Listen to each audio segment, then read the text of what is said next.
किसी राज्य का मुख्यमंत्री अचानक कैमरे के सामने आकर कहे कि हमारे विधायकों को 20 से 30 करोड़ रुपए, मंत्री पद और सत्ता का लालच देकर तोड़ने की कोशिश की गई, तो क्या यह सिर्फ एक राजनीतिक बयान है या फिर लोकतंत्र के अंदर चल रही किसी ऐसी लड़ाई की झलक जो आम जनता की नजरों से अक्सर छिपी रह जाती है?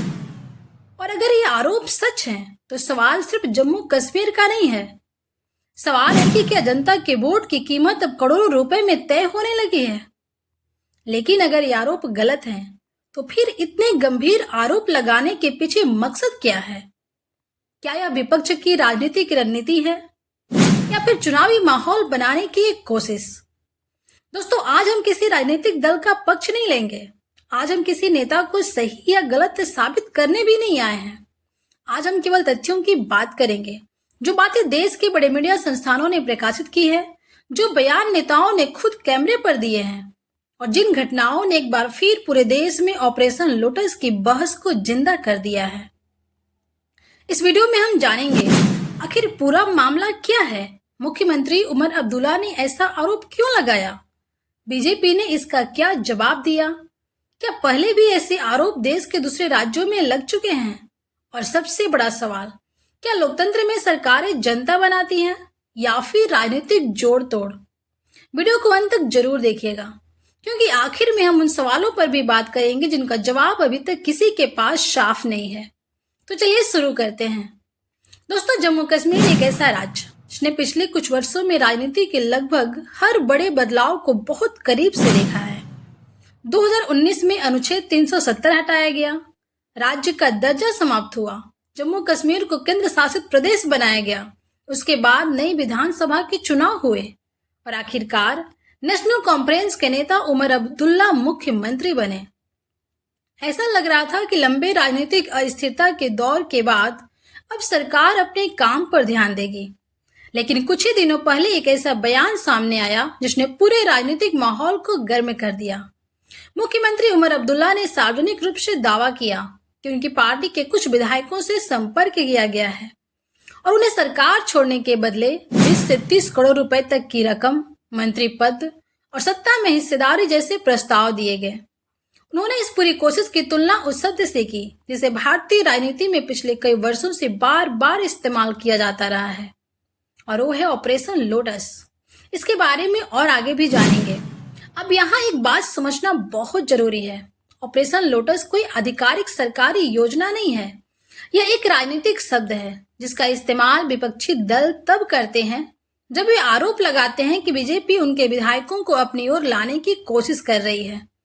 दूसरी ओर बीजेपी हमेशा ऐसे आरोपों को खारिज करती रही है और कहती रही है कि यदि कोई विधायक अपनी इच्छा से पार्टी बदलता है तो उसे खरीद फरोख्त नहीं कहा जा सकता।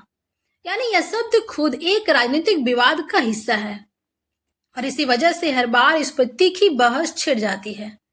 लेकिन इस बार मामला इसलिए बड़ा हो गया कि आरोप किसी विपक्षी प्रवक्ता ने नहीं, बल्कि जम्मू कश्मीर के मुख्यमंत्री ने स्वयं लगाया है।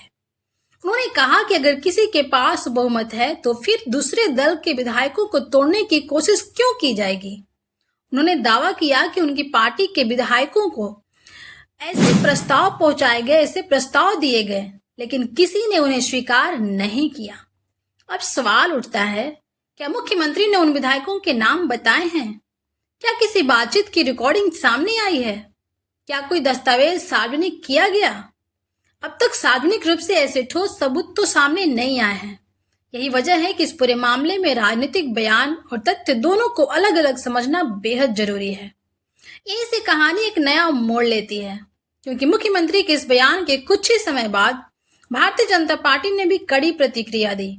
बीजेपी ने इन आरोपों को पूरी तरह निराधार बताया और कहा कि अगर इतने गंभीर आरोप लगाए जा रहे हैं तो उनके समर्थन में सबूत भी पेश किए जाने चाहिए। पार्टी के नेताओं ने कहा कि बिना प्रमाण के ऐसे बयान देना जनता को गुमराह करने की कोशिश है और अगर सबूत नहीं है तो आरोप वापस लिए जाने चाहिए। यानी अब देश के सामने दो दावे हैं, एक तरफ मुख्यमंत्री का आरोप है, दूसरी तरफ बीजेपी का सीधा खंडन। और जब दोनों पक्ष अपनी अपनी बात पर कायम हो तो सबसे जरूरी हो जाता है तथ्यों के आधार पर पूरे घटनाक्रम को समझना। दोस्तों, किसी भी लोकतांत्रिक सरकार की असली ताकत उसके भाषण नहीं बल्कि विधानसभा में उसके नंबर होते हैं। अगर किसी सरकार के पास बहुमत है तो केवल आरोप लगने भर से सरकार नहीं गिर जाती। सरकार तभी संकट में आती है जब बड़ी संख्या में विधायक उसका साथ छोड़ दें या फिर गठबंधन टूट जाए।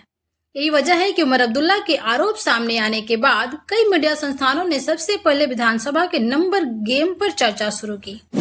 रिपोर्टों में यह सवाल उठाया गया कि क्या मौजूदा स्थिति में वास्तव में सरकार गिराना संभव है या यह केवल राजनीतिक आरोप प्रत्यारोप का दौर है।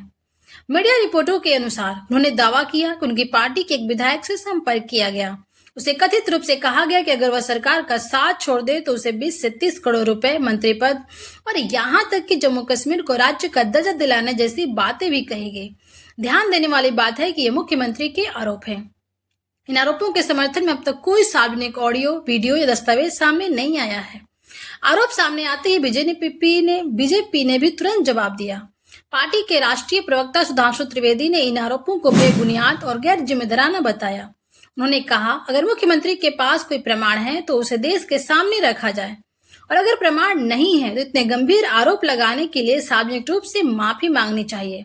यानी एक तरफ आरोप, दूसरी तरफ सबूत की मांग, और यहीं से मामला केवल राजनीतिक नहीं बल्कि विश्वसनीयता की परीक्षा भी बन जाता है। अब इस पूरे विवाद का सबसे चर्चित शब्द ऑपरेशन लोटस, लेकिन यह समझना जरूरी है कि यह कोई सरकारी ऑपरेशन, कोई कानूनी प्रक्रिया या कोई आधिकारिक योजना नहीं है। यह एक राजनीतिक शब्द है। इस शब्द का इस्तेमाल मुख्य रूप से विपक्षी दल तब करते हैं जब वे आरोप लगाते हैं कि बीजेपी दूसरे दलों के विधायकों को अपने पक्ष में लाने की कोशिश कर रही है। राजनीतिक विश्लेषकों के अनुसार इस शब्द की चर्चा सबसे पहले कर्नाटक की राजनीति में 2008 के आसपास प्रमुखता से हुई थी।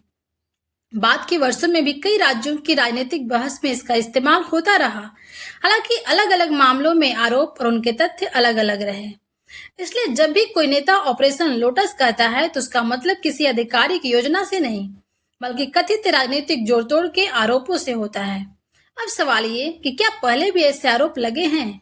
तो हाँ, भारत की राजनीति में सरकार गिराने, विधायकों के दल बदलने, रिसोर्ट पॉलिटिक्स और खरीद फरोख्त जैसे आरोप पहले भी कई राज्यों में लगते रहे हैं, लेकिन हर मामले की परिस्थितियां अलग रही हैं। कहीं अदालतें शामिल हुई, कहीं फ्लोर टेस्ट हुआ, कहीं सरकार बच गई और कहीं सरकार बदल गई। इसलिए किसी एक राज्य की घटना को दूसरे राज्य पर लागू कर देना सही नहीं होगा। हर मामले में सबूत, संवैधानिक प्रक्रिया और विधानसभा का गणित सबसे महत्वपूर्ण होता है। अब सबसे बड़ा सवाल, अगर मुख्यमंत्री को सचमुच लगता है कि उनके विधायकों से संपर्क किया गया तो क्या यह मामला केवल राजनीतिक मंचों तक सीमित रहेगा या फिर इसकी औपचारिक शिकायत, जांच या कानूनी कार्रवाई भी होगी? दूसरी तरफ अगर बीजेपी का दावा सही है कि आरोप निराधार हैं, तो क्या आरोप लगाने वालों पर मानहानि या अन्य कानूनी कदम उठाए जाएंगे?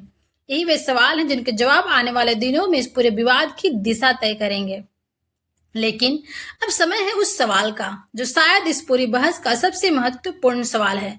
आखिर इस पूरे विवाद का सबसे बड़ा असर किस पर पड़ता है? नेताओं पर या राजनीतिक दलों पर या फिर उस आम मतदाता पर जो 5 साल के लिए अपना प्रतिनिधि चुनकर घर चला जाता है? दोस्तों, लोकतंत्र की सबसे बड़ी ताकत चुनाव नहीं, लोकतंत्र की सबसे बड़ी ताकत है जनता का विश्वास। जब जनता वोट डालती है तो केवल किसी उम्मीदवार को नहीं चुनती बल्कि उस विचार, उस पार्टी और उन वादों पर भरोसा करती है जो चुनाव के दौरान उसके सामने रखे गए थे। लेकिन जब चुनाव के बाद सरकारों को लेकर खरीद फरोख्त, दल बदल और विधायकों के टूटने जैसी खबरें सामने आती हैं तो सबसे पहले यही भरोसा कमजोर होता है। यही कारण है कि ऐसे मामलों पर देश भर में इतनी तीखी बहस होती है। अब यहाँ सबसे जरूरी बात जिसे हर दर्शक को समझना चाहिए, मुख्यमंत्री ने जो आरोप लगाए वे बेहद गंभीर हैं, लेकिन सार्वजनिक रूप से अभी तक ऐसे ठोस प्रमाण सामने नहीं आए हैं जो इन आरोपों की स्वतंत्र पुष्टि करते हों। दूसरी ओर बीजेपी भी ने इन आरोपों को पूरी तरह खारिज करते हुए कहा कि अगर कोई प्रमाण है तो उसे सार्वजनिक किया जाए, अन्यथा ऐसे आरोप लोकतांत्रिक राजनीति को नुकसान पहुंचाते हैं। यानी आज की तारीख में ये मामला आरोप बनाम खंडन की स्थिति में है, न कि किसी अदालत द्वारा सिद्ध तय की स्थिति में। इस पूरे विवाद के दौरान मुख्यमंत्री उमर अब्दुल्ला ने जम्मू कश्मीर को पूर्ण राज्य का दर्जा लौटाने का भी मुद्दा उठाया। उन्होंने कहा कि यह केवल राजनीतिक बहस का विषय नहीं है बल्कि जम्मू कश्मीर के लोगों की लंबे समय से चली आ रही मांग है। वहीं दूसरी ओर केंद्र सरकार पहले भी संसद और सर्वोच्च न्यायालय के समक्ष कह चुकी है कि उचित समय पर राज्य का दर्जा बहाल कर दिया जाएगा। यानी यह मुद्दा भी आने वाले समय में राजनीतिक चर्चा का बड़ा केंद्र बना रह सकता है। अब सबसे बड़ा सवाल, अगर किसी नेता के पास इतने गंभीर आरोपों के सबूत हैं, तो क्या उन्हें केवल राजनीतिक मंच से कहना पर्याप्त है, या फिर उन्हें जांच एजेंसियां, विधानसभा या न्यायालय के सामने भी रखा जाना चाहिए? और अगर आरोपों के समर्थन में पर्याप्त प्रमाण नहीं है, तो क्या ऐसे बयान लोकतंत्र में अविश्वास नहीं बढ़ाते? इन सवालों का जवाब आने वाले दिनों की राजनीतिक और कानूनी घटनाएं तय करेंगी। तो